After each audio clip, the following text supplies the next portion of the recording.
The cold water hit me like 1,000 needles. I gasped, struggling to stay afloat in my soaked clothes, while laughter echoed from the dock above.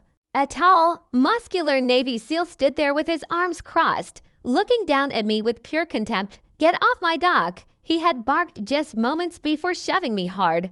I was supposed to be invisible that day. Just another civilian observer.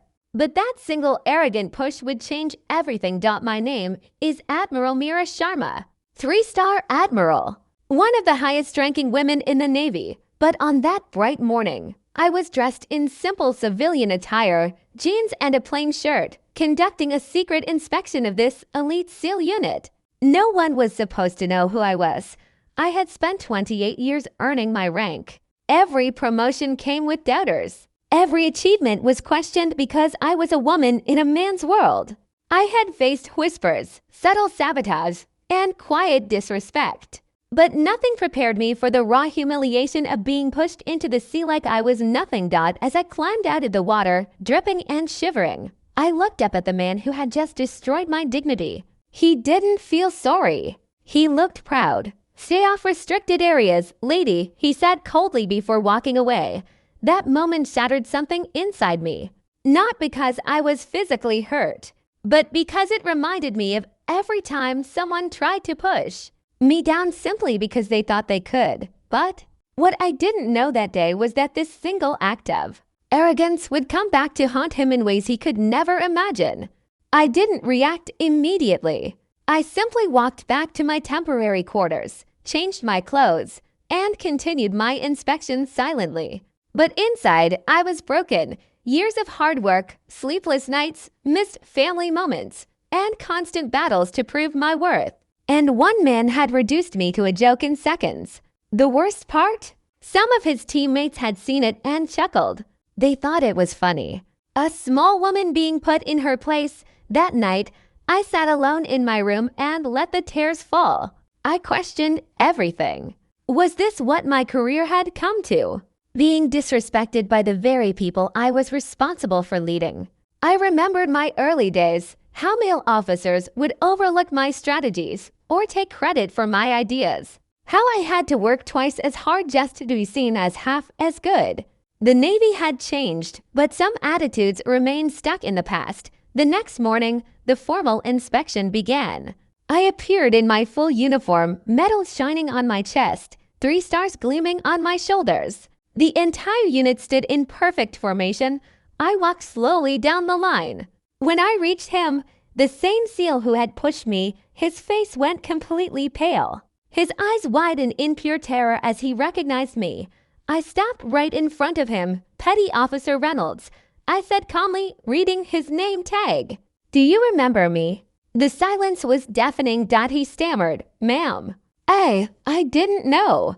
But it was too late for excuses. The betrayal I felt wasn't just from him.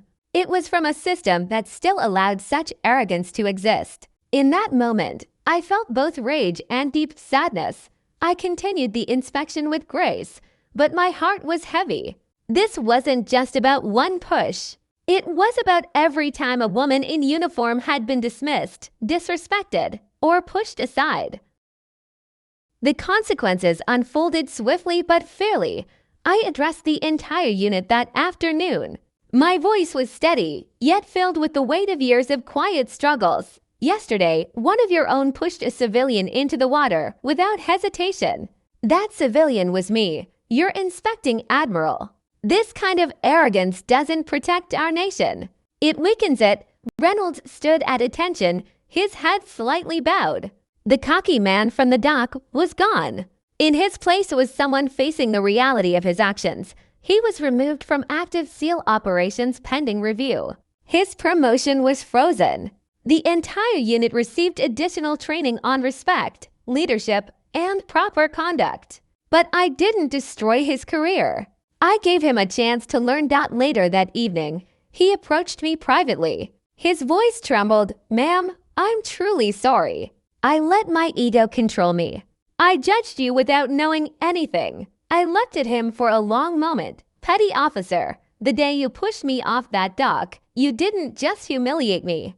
You showed me how far we still have to go." I hope today you learned that true strength includes humility. He nodded, eyes filled with regret. As I watched the sunset over the ocean from the same dock where I had been pushed, I felt peace wash over me. Not because I had taken revenge, but because I had turned pain into progress. My story is not just about one arrogant seal. It's about every woman who has been told to step aside, pushed down, or disrespected. We rise, we lead. And sometimes, the greatest justice is simply showing the world what we are truly capable of. If you're watching this and someone has ever tried to push you down, literally or figuratively, remember this. Your worth is not determined by those who underestimate you. It is proven by how gracefully you rise after every fall. The water may have been cold that day, but it only made me stronger. Thank you for listening to my story. Never let anyone dim your light.